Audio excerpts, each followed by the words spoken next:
Урматтуу көрөрмандар, кече жогорку соттун сайтынан бир жакшы кабар көрүп калдым. Эми алар сот процесстерин видеого тартып өздөрү жарыялай башташты. Эми кече биринчи, экинчи бөлүгүн чыгарышыптыр. Ошо алимент боюнча сот процесси кандай өтүп жатат, бир ишти көрсөтүп.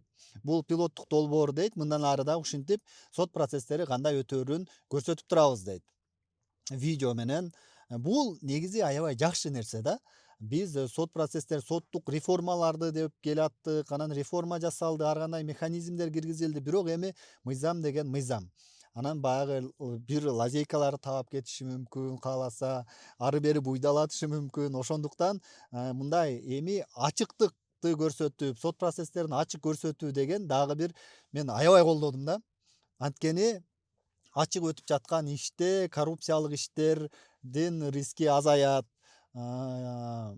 Баары эл көрүп турат. Анан бунун дагы бир жакшы жери элдин дагы укуктук, юридикалык сабаттуулугу бир аз жакшырат. Эми башкалар баягы түрктөрдүн кинолорунан көрүп жаңы бир нерселерди үйрөнүп атпайбы? Бул сот процесстерин дагы тынбай чыгарып көрүп турса, соттор кандай өтөөрүн, кантип арыз жазыш керек экенин, сотто эмнени сүйлөсө болоорун эл ошентип мындай бекер жатып ютубтан көрүп эле эгер башына ушундай иш түшүп келип калса, мындай жеңилирээк болот, кыйналбайт. Бул жакшы нерсе да. Биз деле мындай сот процесстерин тартып жүрөбүз.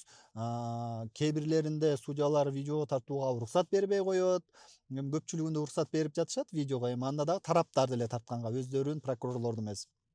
Анан бул жакшы нерсе. Азыркы жогорку соттун маалымат кызматы жарыялап жатат видеолорду, кечээ ошо алимент боюнча чыгарды.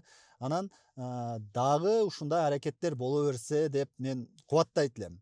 Сот процесстерин ачык көрсөтө берсек эле, ошондо адилет чечимдер чыгат деген ойдомун. Бир ушул коррупциянын дагы бир тобокелчигин азайтат элек.